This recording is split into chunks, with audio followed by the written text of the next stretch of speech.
अब देखिए next question देखने से पहले, ये एडवांस लेवल का आपका क्वेश्चन है, फर्स्ट वाला। सेकंड तो इजी है, फर्स्ट वाला है आपका एडवांस लेवल में जाएगा, ये एडवांस्ड।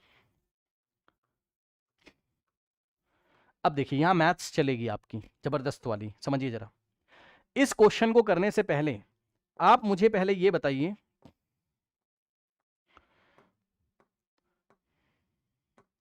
इंटीग्रेशन का रिवर्स प्रोसेस क्या होता है? डिफरेंशिएशन, और डिफरेंशिएशन का रिवर्स प्रोसेस इंटीग्रेशन होता है ना। क्लास 11th में आपको पढ़ाया गया था, बेसिक मैथमेटिकल टूल क्लास में। जिनको नहीं पता देख लो, कोई बहुत बड़ी बात नहीं। ये बताओ बस सिंपली, आप कांस्टेंट वगैरह छोड़ो, आप बस इतना बताओ कि अगर मुझे एक्स स्क्वायर दिया हुआ है और इसका अगर मैंने डिफरेंशिएशन किया डी बाई डी एक्स, तो आंसर क्या आता है? 2x आता है, बोलो हाँ। भाई एक्स स्क्वायर का डिफरेंशिएशन 2x आता है, एक्स के रिस्पेक्ट में आता है, बताइए। ठीक, तो अगर मैं क्या करूं, जो आंसर आया अगर मैं उसको इंटीग्रेट कर दूं तो 2x का जो इंटीग्रेशन होगा वो वापस से वही आ जाएगा जिसका डिफरेंशिएशन किया था। बोलिए हाँ, हाँ यही होता है। और क्वेश्चन देखिए, अगर d by D x of मान लीजिए 3x स्क्वायर है, तो इसका आंसर कितना आएगा? 3 टू द 6, 6x। तो बिना कुछ देखे हुए हम ये बोल सकते हैं, अगर हम 6x को वापस इंटीग्रेट करेंगे तो हमारे पास वापस से वही आ जाएगा जिसका डिफरेंशिएशन हमने किया था। अब कुछ बच्चे बोलेंगे यार इंटीग्रेशन कांस्टेंट आएगा, वो सब छोड़ो अभी आप, क्योंकि हम डेफिनेट इंटीग्रल करेंगे भी लिमिट लेके। ओके, ये बात समझ में आई? अब एक क्वेश्चन मैं दे दूं आपको, एक छोटा सा क्वेश्चन मैं दे दूं, देखो। अब देखो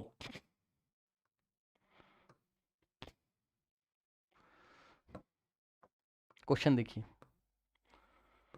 क्वेश्चन है, मान लीजिए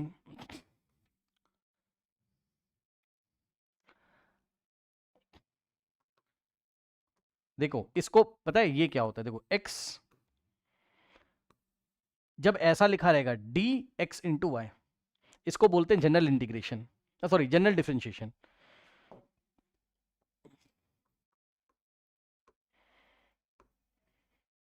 जनरल डिफरेंशिएशन, सॉरी। अब ध्यान सुनो, ये पता है कैसे होगा? ये अगर आपका फर्स्ट फंक्शन है और ये आपका अगर सेकंड फंक्शन है, तो प्रोडक्ट रूल आप लगाइए यहां पर।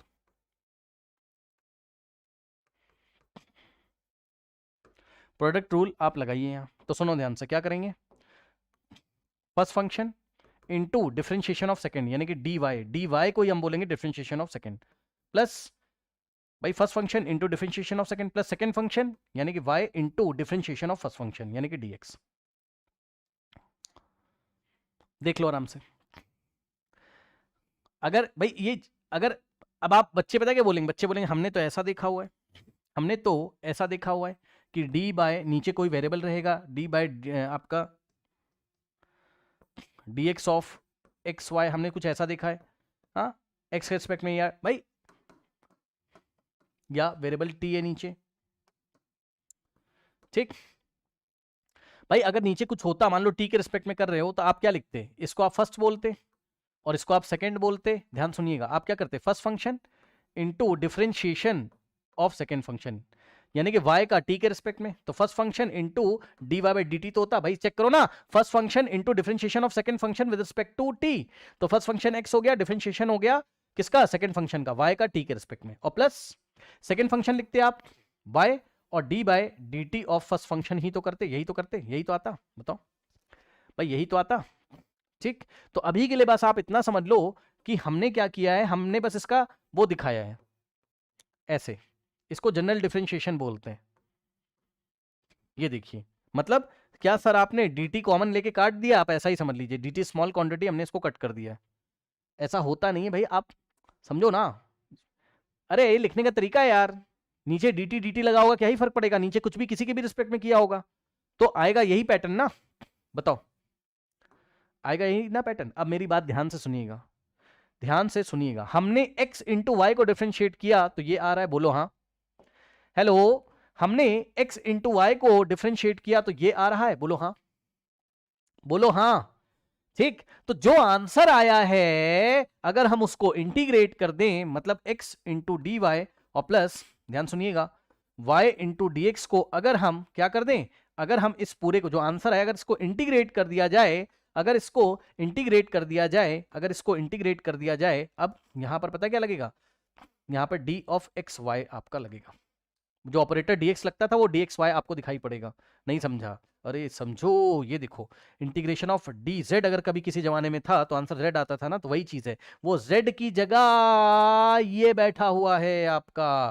तो या आप यहां ये नहीं, ऑपरेटर तो लगाते ही है ना पीछे, तो बस लगा के आपको दिखा रहा हूं और कोई बात नहीं, आप तो बस इस पे फोकस करो, आप तो बस इस पे फोकस करो कि x इंटू वाई का डिफरेंशिएशन इतना है, तो इसका इंटीग्रेशन करोगे तो वापस से आंसर, वापस से आंसर x इंटू वाई आएगा। बताइए कोई समस्या?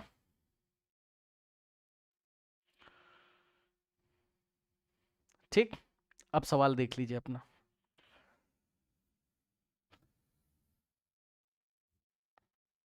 कोई अगर इससे कंफ्यूज हो रहा है भैया तुम हटा दो यार इसको, लो बस तुम इतना सोचो कि इसका अगर तुम इंटीग्रेशन करोगे आंसर का, तो वापस जो क्वेश्चन था जिसका डिफरेंशिएशन किया था वही आ जाएगा आपका, तो वापस आपका क्या आ जाएगा, x इंटू वाई। अब क्वेश्चन देख लीजिए, उसने हमें दिया है find the potential difference V A B, A के कोऑर्डिनेट हैं 0,0,0, बी के कोऑर्डिनेट हैं 1,1,1 इन एन इलेक्ट्रिक फील्ड, मतलब 0 मीटर 0 मीटर 0 मीटर से 1,1,1 मीटर पे हम ले गए हैं, ठीक है ना, चार्ज को। तो इलेक्ट्रिक फील्ड हमें दी हुई है, पार्ट ए का सॉल्यूशन, फर्स्ट पार्ट का, ठीक है। इलेक्ट्रिक फील्ड हमें कितना दिया हुआ है, वाई आई कैप, अब देख रहे हो वाई के साथ जे नहीं दिया, आई दे दिया कंफ्यूज करने के लिए, अभी बता रहा हूं, ठीक, ये इस तरीके से, करेक्ट नाउ। अब देखो उसने बोला है कि क्या निकालो, इलेक्ट्रिक पोटेंशियल डिफरेंस निकालो, वी ए बी निकालो, ठीक। तो पोटेंशियल डिफरेंस के लिए हमें पता है हम क्या करते हैं, E dot D R is equals to minus D we.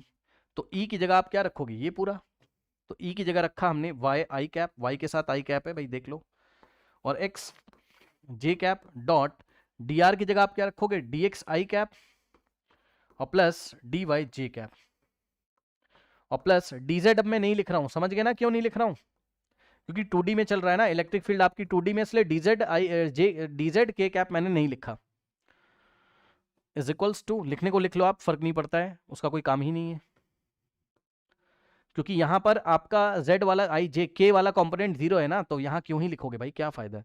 अब जरा डॉट प्रोडक्ट करना खुद का खुद के साथ, तो y इंटू डी एक्स हो जाएगा,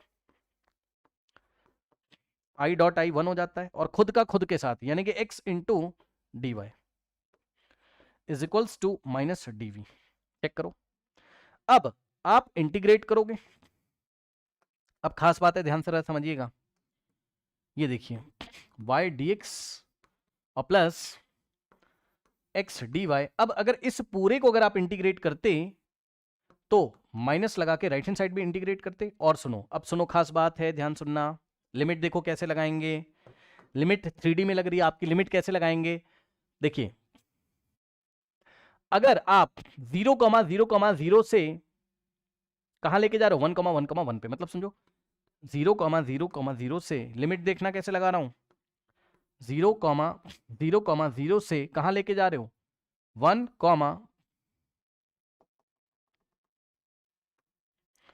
1,1 पे अगर आप लेके जा रहे हो तो ऐसे लगेगी लिमिट। अब 0,0 के लिए 0,0,0 के लिए ए पॉइंट है, यानी कि लोअर लिमिट होगी पोटेंशियल के लिए वीए, और 1,1,1 बी के लिए है, इसलिए यहां पे लिमिट होगी आपकी पोटेंशियल वीबी, ठीक। और अगर नीचे 1,1,1 रखते तो यहां वीबी आता, और 0,0 यहां रखते तो ऊपर वी आता, तब भी आंसर सही आता आपका। अब सुनिए मेरी बात को ध्यान से, अब प्रॉब्लम क्या है, इसको इंटीग्रेट कैसे करें, ऑपरेटर डीएक्स है और यहां वाई है, अब वाई को हम कैसे इंटीग्रेट करें, फंस गया ना, फंसा ना, तो ये वही वाला मैथ फंस रहा है भाई, एक्स को भाई आप समझो ना, अगर ऐसा होता तब तो कर लेते, अगर ऐसा होता इंटीग्रेशन ऑफ एक्स डीएक्स, तब आप आराम से बोलते, कहते सर एक्स का हो जाएगा एक्स के रिस्पेक्ट में एक्स स्क्वायर अपॉन में 2, खत्म। Integration of Y D Y अगर होता तब आप आराम से बोलते सर वाई स्क्वायर अपॉन में 2, लिमिट जो रखता हम रख देते। अब ये क्या है, तो ये आपको वही वाला गेम खेल रहा है आपसे, आपको ये सोचना होगा कि कौन से फंक्शन का डिफरेंशिएशन करके आया था। ये देखिए इस चीज को इंटीग्रेट करना है ना, इसको ही तो इंटीग्रेट करना है ना आपको, तो इसको इंटीग्रेट करोगे यही तो आएगा, बोलो हाँ। भाई इसको इंटीग्रेट करोगे, अगर हम ठीक से देखें तो ये पूरा आएगा, डी के साथ आएगा, डी के साथ, मैंने यहाँ लिखना भूल गया, सॉरी, मैं उधर दिखा रहा था आपको, अरे वो चलो छोड़ो यार, तुम ऐसे देखो, ये आपका वापस इतना आ जाएगा, समझे भाई। इस पूरे को डिफरेंशिएशन करके ये आया, तो इसको इंटीग्रेट करके ये आ जाएगा आपका, समझे। अब देखो, अभी अभी पता चलेगा मैं क्या कह रहा हूँ। अब रटने वाली चीज़ नहीं यार, मैथ से भाई मैं क्या करूँ। देखो, तो आप देखोगे तो इस पूरे को इंटीग्रेट अगर आपने करा तो आ गया इंटीग्रेशन 0,0,0 से 1,1,1 और आया क्या, एक्स वाई, ये आ गया डी एक्स वाई, ठीक। या आपको भैया इतना लफड़ा, आप सीधे एक्स वाई लिखो, खत्म करो ना, क्या परेशान करते हो यार। आप सीधे एक्स इंटू वाई लिखो, लिमिट लगाओ, खत्म करो, ज़्यादा मैथ्स में मत जाओ। इसका आ जाएगा इंटीग्रेशन इतना, और लिमिट लगेगी 0,0,0 से 1,1,1 और इज इक्वल्स टू, ये माइनस आपका बाहर रहेगा और इसका आंसर क्या आएगा, dv का हो जाएगा v, और लिमिट लगेगी आपकी va से vb, ठीक। अब इसमें लिमिट रखिए तो क्या हो जाएगा आपका,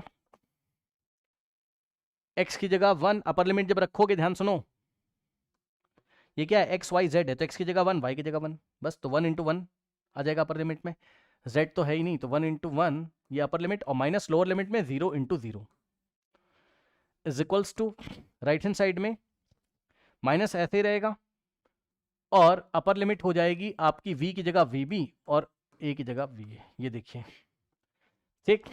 तो 1 इंटू 1 1, माइनस 0 इंटू 0 तो 1 आ जाएगा, इज इक्वल्स टू माइनस, क्या पूछा था उसने,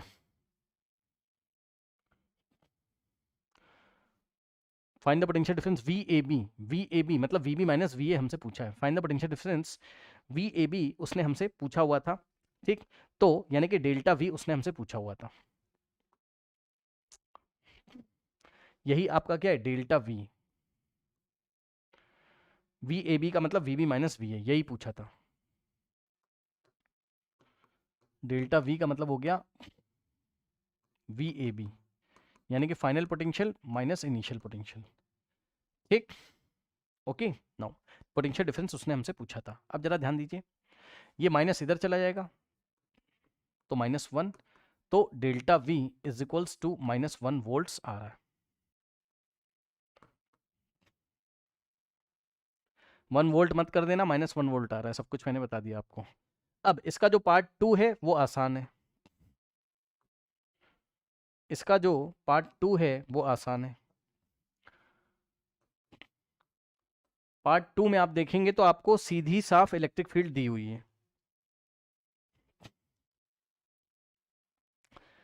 देखिए पार्ट 2 में जो आपको इलेक्ट्रिक फील्ड दी हुई है वो है आपके पास कितना, 3x² i कैप और प्लस y³ j कैप, यही था, चेक कर लो, 3x² y i कैप और 3x² y i कैप और x³ j कैप, y भी रख दिया भाई यहाँ। ऐसा यार, सवाल तो ऐसा नहीं था, ये मिसप्रिंट वगैरह तो नहीं, सवाल तो ऐसा नहीं था, सवाल तो ऐसा था, रुक जाओ, बाकी इसको देख लेंगे, सवाल ऐसा था, ये सिंपल वाला था, ऐसा था 3x² i cap y³ j cap, ठीक। तो vector E dot vector R is equals to minus dv, और वेक्टर ई की जगह हम लोग रखते कितना, उसको मैं चेक कर लूंगा, वैसा सवाल वैसे पूछा तो नहीं गया होगा बट फिर भी, इलेक्ट्रिक फील्ड रखो और डॉट डी आर रखो, डी आर कितना होगा, डी एक्स आई कैप और प्लस डी वाई जे कैप, और डी जेड के कैप मैं नहीं रख रहा हूं, माइनस डीवी, ठीक। नाउ अब देखिए, डॉट प्रोडक्ट खुद का खुद के साथ करोगे तो आएगा 3x² dx और plus y³ dy is equals to minus dv। अब इंटीग्रेट कर दीजिए, इधर इंटीग्रेट करेंगे, इधर भी इंटीग्रेट करेंगे, माइनस बाहर, और लिमिट लगेगी हमारी कहां से कहां तक, 0,0,0 से 1,1,1 तक,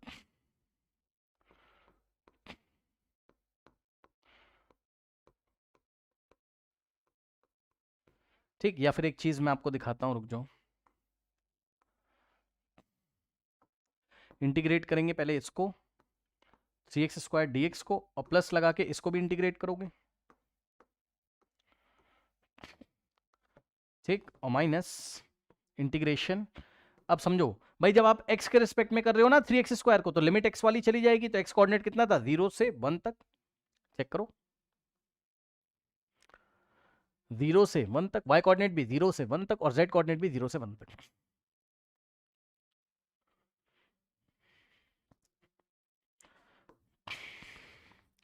और 0 से 1 तक का मतलब है कि a पॉइंट से हम कहां जा रहे हैं, b पे, तो potential at a to potential at b।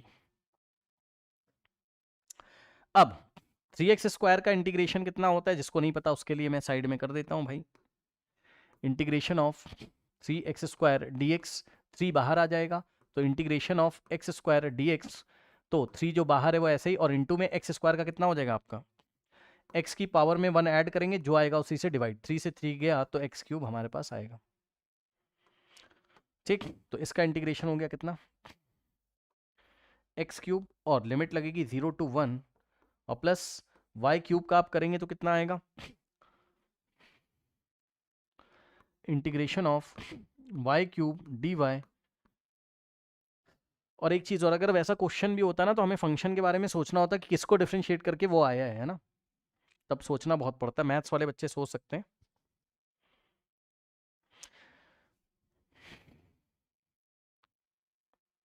बता ही देता हूं, मैथ्स वाले सुने बस, मैथ्स वाले बच्चों के लिए, अगर यहाँ पे 3x² y दिया भी होता ना, तो हम ये सोचते कि किसको डिफरेंशिएट करके ये आया हुआ है, ये आया हुआ है। और ऐसा क्वेश्चन सर हमें कहाँ मिलेगा, क्लास 12 मैथमेटिक्स जब पढ़ाया जाएगा, तो ऐसे बहुत सारे क्वेश्चन आपको मिलेंगे। आप आराम से ये चेक कर सकते हैं कि कौन से फंक्शन को अगर ऐसा होता मान लो, तब भी हो जाता भाई, परेशान मत होइए, ठीक। वैसे तो आते नहीं, बहुत डिफिकल्ट हो गया है क्वेश्चन। सुनो, समझो भाई, आपको मैथ्स में ये चीज सिखाई जाएगी, कौन से फंक्शन को डिफरेंशिएट करके ये आया है, तो इसको इंटीग्रेट करके वही आ जाएगा। पर अभी के लिए हम सिंपल रखते हैं, क्योंकि सिंपल क्वेश्चन ही एग्जाम में आता है।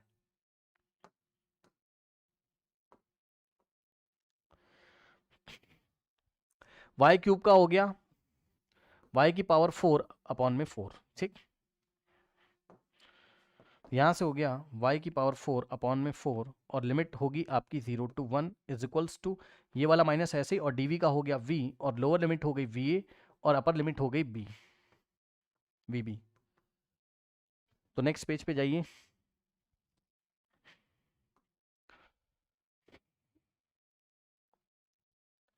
इसमें आप लिमिट लगाओगे तो upper limit minus lower limit, x की जगह 1, तो 1 का क्यूब माइनस 0 का क्यूब,